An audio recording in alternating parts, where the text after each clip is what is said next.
దీన్ని బలించేవారు అని అంటే మరి పశువులను బలించేవారు, ఏమంటే పక్షులను బలించేవారు. ఇలా దేవుడు ఒక జీవిని అక్కడ ప్రాణార్పణము చేసినట్టుగా కూడా మనము చూస్తూ ఉన్నాం.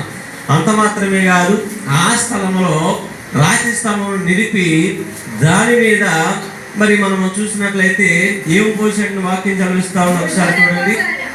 రాతి స్తంభం కట్టించి దాని మీద ప్రాణార్పణము చేసి నూనెయు దాని మీద పోసెను. దేవునికి మహిమ కలుగును గాక. బోలేసు మహారాజుకి, బోలేసు మహారాజుకి. దేనితో ఆయన అక్కడ అభిషేకించాడు అని అంటే నూనె. దేవునికి మహిమ కలుగును గాక. నూనె దేవుని యొక్క మహిమకు, దేవుని యొక్క బలమునకు, దేవుని యొక్క శక్తికి, దేవుని యొక్క అభిషేకమునకు, దేవుని యొక్క సన్నిధికి అక్కడ మూలముగా మనకు కనబడతా ఉంది. దేవునికి మహిమ కలుగును గాక. ఆ నూనెతో అభిషేకించినటువంటి స్థలానికి ఏమొచ్చిందంట? దీవెన వచ్చింది. దేవునికి మహిమ కలుగును గాక.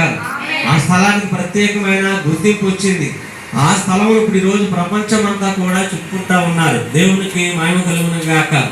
మరి దేవుడు ప్రారంభ కాలంలో రాతిని అలాగే చూసినట్లయితే రాతి మీదటువంటి మరి ఆ దేవుడి చేత ఏర్పాటు చేసినటువంటి మరి ఆ స్థలాన్ని దేవుడు నూనె చేత అభిషేకించినట్టు మనము చూస్తా ఉన్నాం. దేవునికి మహిమ కలుగును గాక. అంత మాత్రమే కాదు, మరి కాలమానంలో కాలం గడుస్తూ ఉండగా మరి దేవుడు యొక్క ఆలోచన మరి రాతి స్తంభమును మరి అభిషేకించడం కాదు, కానీ తదుపరి కాలగమనంలో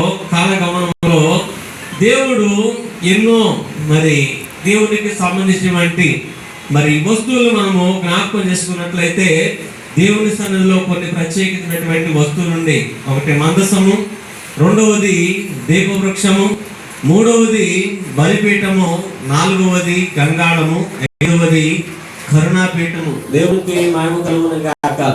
ఇవన్నిటిని కూడా దేవునికి ఇష్టమైన ఆలోచన ఇది. దేవునికి మహిమ కలుగును గాక. దేవుని సన్నిధిలో ఉన్నటువంటి ప్రతి వస్తువు